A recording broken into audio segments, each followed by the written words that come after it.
चलो देखते हैं जी, घात और घातांक है ना। क्लास 8 से 5 से लेके कहाँ तक है? 8 तक है, ठीक है ना। सभी वर्गों के लिए कौन सब्जेक्ट होगा? मैथ। कोई दिक्कत नहीं सर। पहले घात घातांक जानेंगे कि घात है क्या, घात होता कैसन है, इसके बारे में पहले देखेंगे, ठीक है ना।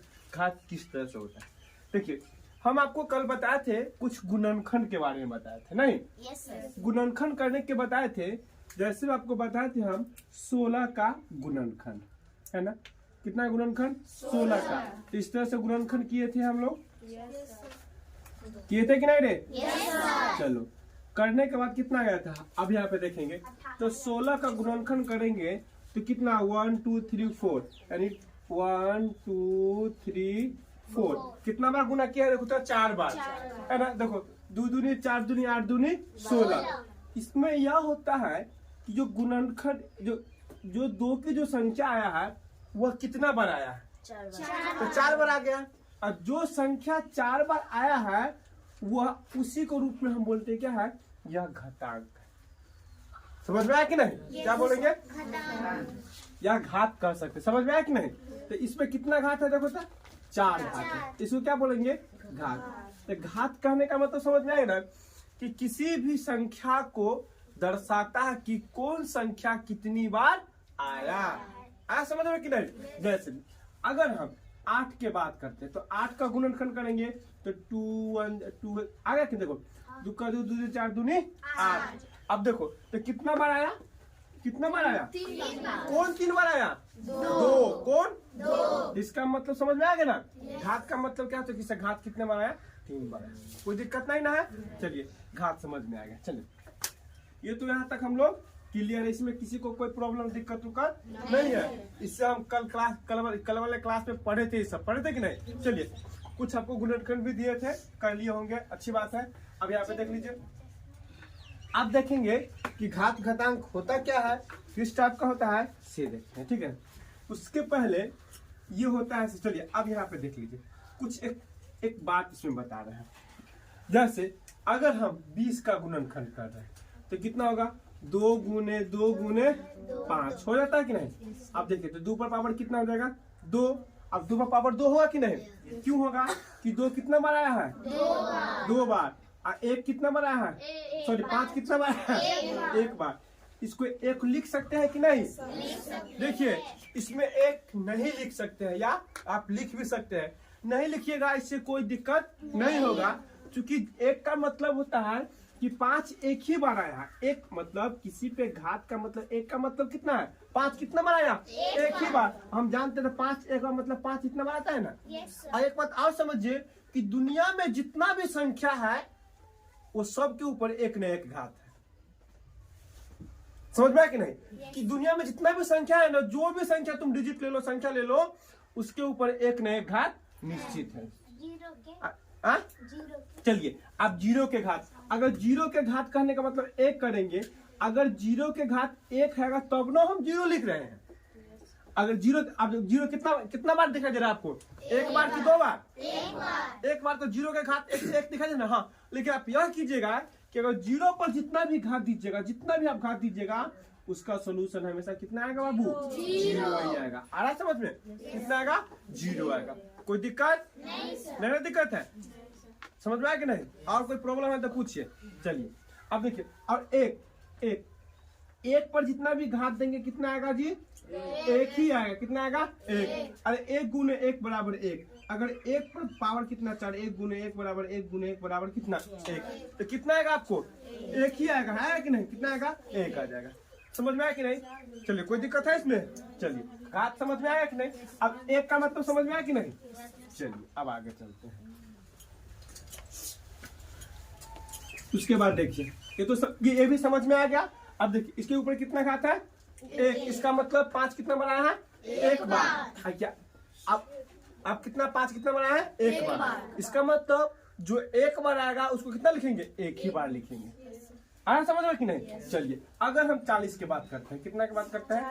चलिए 50 की बात कीजिए एक बार। कितना? 50। दूसरा क्वेश्चन है 50 लेते हैं। देखो तो कितना? 50 50 पे 2 गुने 5 और गुने कितना 5। देखिए तो 5 दूनी 10 और 10 बचे तो 2 कितना बार आया है एक बार। 5 कितना बार 2 बार। यहाँ लिखेंगे तो लिखेंगे कि नहीं बोलो चलो ठीक है। कितना बार तो 2 कितना 5 कितना बार आया है 2 बार। चलिए ठीक। कुछ आप समझ में आया कि नहीं अब हम आपको यह समझाएंगे। अब ये क्या हो गया बाबू आपको घात हो गया। क्या हो गया इसको बोलेंगे घात। क्या बोलेंगे इसको बोलेंगे कथी बोलेंगे क्या बोलेंगे नहीं इसको बोलेंगे आधार। क्या बोलेंगे आधार। क्या है आधार मतलब कि घात कहने का मतलब टोपी। देखिए टोपी हम लोग टोपी पहनते हैं तो टोपी पहनते हैं। टोपी का मतलब समझिए ये पावर है। क्या है घात है। टोपी क्या है पावर। अगर मान लीजिए कोई टोपी है आप लोग के पास मेरे पास तो टोपी नहीं था। देखिए ये टोपी है तो ये टोपी है तो ये टोपी हम पहन लिए। अगर टोपी हम पहन ली देखिए तो ये मैं टोपी पहन लिए तो ये क्या हो गया पावर हो गया। Supported power. पावर तो किस पे आश्रित हो गया ये गर्दन पे हो गया ना आश्रित। इसका मतलब ये क्या हो गया आपका आधार हो गया। क्या हो गया आधार। कहने का मतलब जो टोपी है वह किस पे आश्रित है तो किसी न किसी वस्तु पे या किसी न किसी है ना पदार्थ पे तो आश्रित होगा कि नहीं। जैसे में या किसी न किसी डिजिट पे। यहाँ पे देखिए ये 5 ये 2 है तो 2 घात है लेकिन किस पे आधार है किस पे आश्रित है 2 5 पर। किस पे 5 पर। इसके लिए एक क्या हो जाएगा आधार हो जाएगा। क्या हो जाएगा आधार। इसका इसको क्या बोलेंगे आप समझ में आएगा ना। आधार का मतलब किसी न किसी पर क्या है वो आश्रित है। तो पावर किस पे आश्रित है आधार पर और आधार कौन है आपका 5 है। तो इसका मतलब ये घात होगा। ये क्या हो जाएगा आपका हमारा समझ में कि नहीं घात भी समझ में आएगा आधार भी समझ में आएगा। चलिए अब आगे चलते हैं। घात और आधार हो गया। अब जरा गौर कीजिएगा कि अगर 5 गुने 5 गुने 5 किया है ना तो हम लोग बोल दिए है कि 5 गुने 5 करेंगे ना बाबू तो कितना आ गया 5 का स्क्वायर। 5 में पावर कितना 2। इसका मतलब 5 कितना बना गया है 2।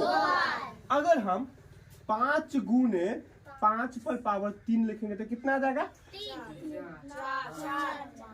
5 पर पावर कितना 4 लिख सकते हैं। कितना लिख सकते हैं 4। अब बोलिएगा 5 पर पावर 4 कैसे लिख देंगे हमको समझ नहीं आया कि नहीं नहीं कर सकते हैं किसने। अरे ये तो कितना बार ये तो 1 के बाद 3 लिखा है अरे वो 1 के बाद 3 है। देखो इसका मतलब क्या होता है कि 5 गुने 5 का 5 पावर क्या वो है 3। इसका मतलब 5 3 बार गुना में होगा। 5 क्या गुना में होगा 3 बार। तो 5 गुने 5 5 3 बार है ना गुना में। अब देखिए अब क्या गो 5 1 2 3 4 अब 5 क्या गो 4 गो 5। अब समझ में आया कि नहीं। इसका मतलब आप देखिए आप जो प्रीतम बताया है यहाँ पे प्रीतम का क्वेश्चन देखिए बहुत अच्छा बोला है कि डायरेक्ट बोल दिया है 4। इसका मतलब प्रीतम 4 तो बोल दिया लेकिन कैसे बोला हम आप भी बोल सकते हैं। अब देखिए 3। अब इसमें क्या होता है कि 4 होने का मतलब जिसका आधार बराबर होता है। क्या चीज है तो 2 संख्या दिया हुआ रहेगा और वह संख्या गुना में रहेगा। क्या चीज में गुना में रहेगा और वह संख्या गुना में रहेगा। अगर आधार बराबर होगा ना तो बाबू पावर जो घात होता है घात क्या होगा जुट जाएगा। अब यहाँ पे देखिए तो 1 इसका मतलब 1 तो यहाँ पे होगा 5 1 इसका मतलब 1 हुआ कि नहीं होगा। अब यहाँ पे 5 पर से कितना है 3 है। अब आधार तो बराबर है तो पावर क्या हो जाएगा जुट जाएगा। तो आधार मेरा कितना है 5 है। आधार कोई ना कोई आधार होता है कि नहीं। आधार कितना है मेरा 5। अब देखिए कितना है 1 है अब प्लस कितना है 3 ऐड कर देंगे। अब कितना आ गया 5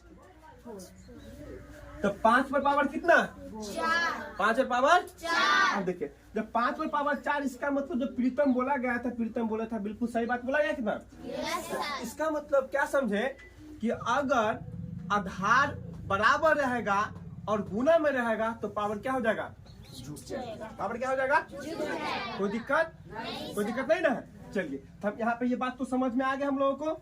चलिए अब बोलिएगा पावर तो जुट जाएगा। आप ये भी कह सकते हैं कि सर अगर आधार भाग में रहेगा तो क्या अगर आधार अगर आपका भाग में रहेगा तो क्या कीजिएगा बात है कि नहीं। चलिए अगर ये आधार भाग में रहेगा तो चलो आदर्श बोला बाटा में रहेगा तो इसको हम तो ऐसे लिख सकते हैं ना। इसको नहीं लिख सकते हैं ऐसे बाटा में तो लिख दिया है ना। देखो तो पहले वाले को ऊपर और नीचे वाले को बाद वाला को नीचे करेंगे ठीक है ना। तो लिख दिए अब लिख दिए तो ऊपर वाला क्या होता है आपका अंश हो गया। क्या हो गया? और नीचे लोग क्या बोलते हैं? अंश। सर जानते हैं कि नहीं? चलिए अब ये अंश हो गया, अब ये हर हो गया। अब जरा गौर कीजिएगा, इसको मिटा देते हैं क्या। अब यहाँ पे देखिए, जैसे आपकी दोनों के आधार बराबर है, अब जैसे ही इसको हम नीचे से जब ऊपर ले जाएंगे ना, क्या हाँ नीचे से ऊपर ले जाएंगे, तो ये जो 4 की जो संख्या लिखा हुआ है बाबू, प्लस में है कि माइनस में है? प्लस में है। और माइनस में रहता तो माइनस को हम चिन्ह लगा देते हैं नहीं, या माइनस चिन्ह दिखाई देता है, लेकिन प्लस में दिखाई नहीं देता है, नहीं देता है। इसका मतलब क्या है? यह प्लस में है। अब देखिए, अब प्लस में जब ये भाग में रहेगा, बटा में रहेगा, तो नीचे से जैसे बाबू ऊपर जाएगा ना, क्या जाएगा? ऊपर चला जाएगा, तो क्या होगा? पावर है जो प्लस में, क्या है माइनस में। क्या चीज में? माइनस। इसमें 5, तो 5 पर पावर 2 तो पहले सही है, गुने 5 है, तो 5 रहेगा, अब माइनस ऊपर चला जाएगा। तो बटा हटा तो गुना नहीं चलेगा, तो बटा यहाँ पे हट गया तो गुना नहीं गया। और जब गुना गया तो हम आपको बताए थे, जब गुना में रहता है तो वह संख्या का जो घात होती है वह झूठ जाता है। क्या होता है? झूठ जाता है। आप देखिए, अब जोड़ दिए 5, कितना है? 2, अब प्लस माइनस 4 आ गया, तो कितना? 5 2 प्लस माइनस माइनस 4। अब इधर देख लेते हैं, ठीक है ना, इसको ऐसे कर दो। ठीक, अब देखो 5 पर पावर कितना? देखो 2, अब 2 में से 4 जाएगा तो कितना बचेगा? -2। इसका मतलब 5 पर पावर कितना आ गया? -2 आ गया। अब देखिए, जब 5 पर पावर -2 आ गया कि नहीं, कोई दिक्कत है? नहीं। अब यहाँ पे देखिए, जब 5 पर पावर -2 आ गया बाबू, तो देखो अभी याद कीजिए कि जब नीचे था तो ऊपर गया तो माइनस में हो गया, और जब ऊपर रहेगा तो नीचे को क्या हो जाएगा? प्लस में। होगा कि नहीं? होगा कि नहीं? अब देखो, अब जो अंश था वो क्या बन जाता है? हर। अंश था तो क्या बन जाता है? हर बन जाता है। तो देखो, तो ये 5 क्या आपका ये अंश है ना, जब नीचे आएगा तो क्या बनेगा? हर। इसका मतलब ऊपर कुछ ना कुछ रहेगा, क्या रहेगा? 1। क्या रहेगा? 1। और जो पावर जो -1 है वो क्या चीज में आएगा? +2 में। अब +2 में, अब इसको क्या लिख सकते हैं? 1 बटा में कितना पावर है? 2, तो 5 गुने 5, तो काय की पावर कितना है? 2 है, तो 2 बार लिखेंगे, कितना है? 1 बटा में 5 25। ये आपका क्या हो जाएगा? हमारा समझ में कि नहीं? बात समझ में आया कि नहीं? ये अच्छा, ये भी आपको समझ में आ गया होगा, ये भी समझ में आ गया होगा, ये भी समझ में आ गया होगा, ये भी बात समझ में आ गया होगा, ये भी बात समझ में आ गया होगा। अगर ये भी बात आपको भी समझ में आ गया होगा, ठीक है ना। इसको ध्यान दीजिए, यहाँ पे 2 है बाबू, क्या है? 2, तभी बोर्ड फूटा हुआ है, ठीक है ना। इतना हो जाएगा, समझ में आया कि नहीं? कोई दिक्कत है? चलो है तो आप क्या, आपको उतारना पड़ेगा। हो गया? ध्यान दो, अभी जस्ट पढ़े ना, क्या पढ़े थे? देखो मल्टीप्लीकेशन पढ़े थे ना। अगर मल्टीप्लीकेशन करते हैं, इस पे भी घात होता है, इस पे भी घात होता है, तो क्या होता है? जुट जाता है कि नहीं? यहाँ पे जुट गया कि नहीं? अगर देखो अभी डिवीजन पढ़े थे ना, भाग वाला पढ़े थे ना, 7 में कितना से भाग देंगे? अगर फिर 5 अगर 3 से भाग देंगे कितना रहेगा? देखो 5 में पावर कितना? 7 - 3 बराबर कितना? 4। ये भी समझ में आया था। चलिए अब इसका लेकिन सूत्र जो बनता है, देखो क्या बनता है सूत्र। अगर मान लिया जाए कि a पर पावर m है और गुने a पर पावर n है, तो इसका क्या सूत्र बनेगा? m + n आ जाएगा, इसका फॉर्मूला हो जाएगा।